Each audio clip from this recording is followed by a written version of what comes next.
بسم اللہ الرحمن الرحیم۔ السلام علیکم۔ ہر روز نئی ویڈیو کے لیے چینل کو سبسکرائب کر لیں اور ساتھ لگے ہوئے بیل آئیکن کو دبا کر آل کی آپشن کو سلیکٹ کریں تاکہ ہر نئی ویڈیو کی اپڈیٹ آپ کو ملتی رہے۔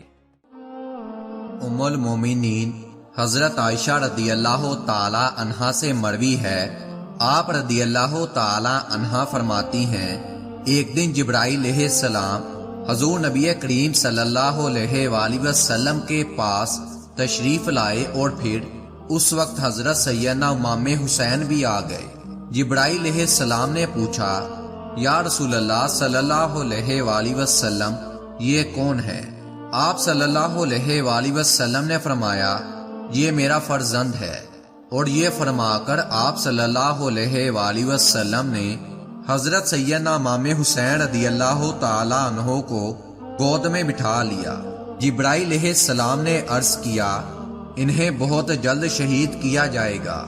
آپ صلی اللہ علیہ وآلہ وسلم نے پوچھا، انہیں کون شہید کرے گا؟ حضرت جبرائیل علیہ السلام نے عرض کیا، آپ صلی اللہ علیہ وآلہ وسلم کی امت انہیں شہید کرے گی۔ پھر جبرائیل علیہ السلام نے عرض کیا، اگر آپ صلی اللہ علیہ وآلہ وسلم حکم دیں تو میں وہ جگہ بتاؤں جہاں انہیں شہید کیا جائے گا۔ آپ صلی اللہ علیہ وآلہ وسلم نے فرمایا کہ ہاں، اور پھر جبرائیل علیہ السلام نے کربلا کی جانب اشارہ کیا، اور پھر کچھ سرخ رنگ کی مٹی بھی آپ صلی اللہ علیہ وآلہ وسلم کو دکھائی، اور وہ مٹی شہادت گاہ حسین رضی اللہ تعالی عنہ کی تھی۔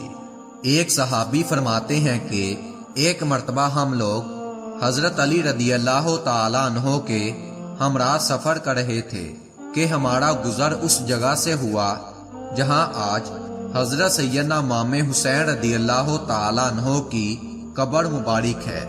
آپ رضی اللہ تعالی عنہ نے فرمایا، اس جگہ آنے والے دور میں آل رسول صلی اللہ علیہ وآلہ وسلم کا ایک قافلہ قیام کرے گا، اور اس جگہ ان کے اونٹ بندھے ہوئے ہوں گے، اور اسی میدان میں جوانان اہل بیت رضی اللہ تعالی عنہ کی شہادت ہوگی، اور یہ جگہ شہیدوں کا مدفن بنے گی، اور زمین و آسمان ان لوگوں پر روئیں گے۔